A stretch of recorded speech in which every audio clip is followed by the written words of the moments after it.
Roles in version 9 is a brand new concept. In version 8, user permissions and options were maintained in the individual user records. Version 9 allows administrators to create custom roles, which are a collection of permissions that can be assigned to users. This makes it easier to maintain user permissions by group and also gives much more flexibility. To get to roles, click Admin, then Roles. This page displays each separate role within the organization. The name of each role can be easily changed to fit the organization. For the purpose of this demo, we will edit the My Generic Role. Click the pencil icon to make edits.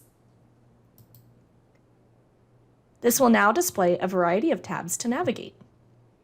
The General tab allows you to name the role. In addition, checking the Cannot Be Scheduled box will remove the user from the assignment drop-down list in the Time Block Edit pane of the Manage Schedule and Manage Attendance areas, as well as removing them from automation.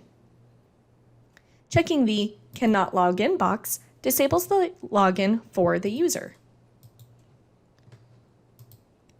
The Area tab defines the WorkSchedule.net areas that a user in this role can access. Note that giving the user access to roles gives them access to this area we are in now and should be reserved only for the most trusted administrators. The Employee tab holds the permission settings that affect the My Schedule, My Attendance, My Time Off calendar, and My Availability areas where the user is treated as an employee. The View Schedule For dropdown will set the viewing filter for any user attached to this role when in My Schedule or My Time Off calendar.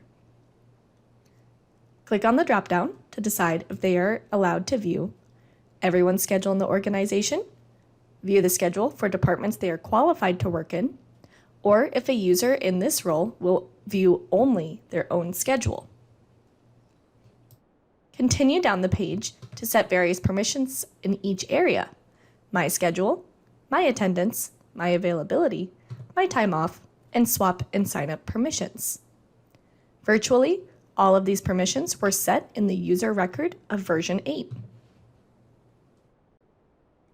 Schedule tab holds permission settings regarding scheduling access.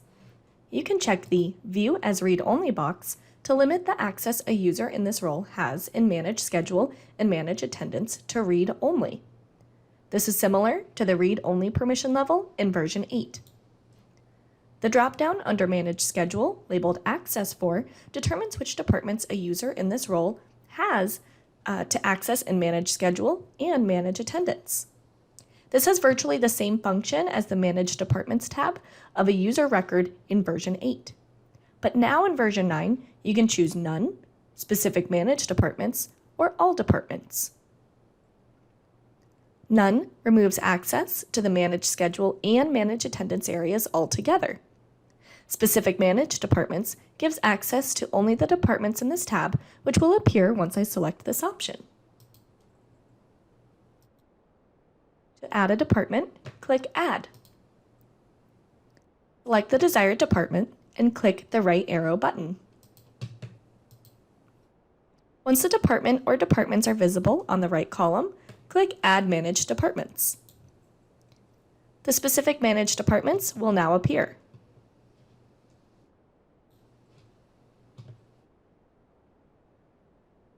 All Departments gives access to the entire company's schedule and attendance with no restrictions.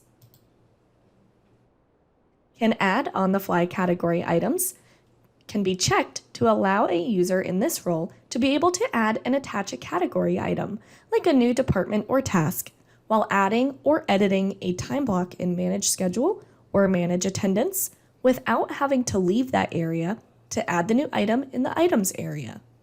See the help documentation for more information on how this new feature works. Can post the schedule must be checked for a user in this role to be able to post the schedule. The Administration tab holds other permission settings for various administrative tasks. The Manage User Accounts For dropdown indicates which user records a user in this role can modify based on the home department of the users. This user can be given access for None, Specific Managed Departments, or modify users in all departments. If none is selected, the user will not have access to the Manage Users area at all. If Manage Departments is selected, the user will be able to access only the user records with a home department matching the list here in Manage Departments. For instance, if the HR department is listed here, a user in this role will be able to manage other users with a matching home department of HR inside the user record. If All is selected, a user in this role can modify the user record of any active user in the company. Please note that if you have renamed your department category to something else, this wording will be different. For example, if your department category is named Locations in the Categories area, your departments will be referred to as locations. The Can Assign Roles dropdown allows you to choose which roles a user in this role can assign to other users in the Manage Users area. This allows you to ensure that a user can never elevate another user's role above their own.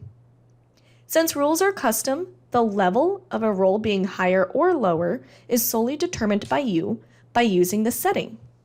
Regardless, a user can never modify his or her own role.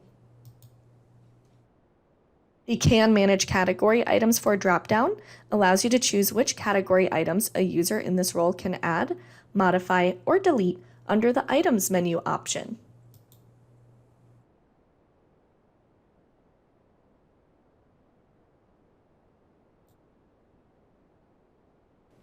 Finally, for this tab, checking Can View and Restore Deactivated Users allows a user in this role to restore inactive users. Users with this permission will be able to see a new tab in the Manage Users area called Reactivate Users, which will show all deactivated users and allow reactivating them. Please note that the Schedule and Administration tab are expected to be combined into one in an update soon. On the Alerts tab, we currently only have one permission, which is whether a user in this role can administrate the Schedule Change Alert rules from the Admin menu. On the Views tab, you can choose whether the user can add, edit, and delete public views, and whether the user can save private views. Finally, on the Security tab, you can set how long a user can stay inactive in a WorkSchedule.net session before it times out and requires a new session. This will wrap up the roles in version 9.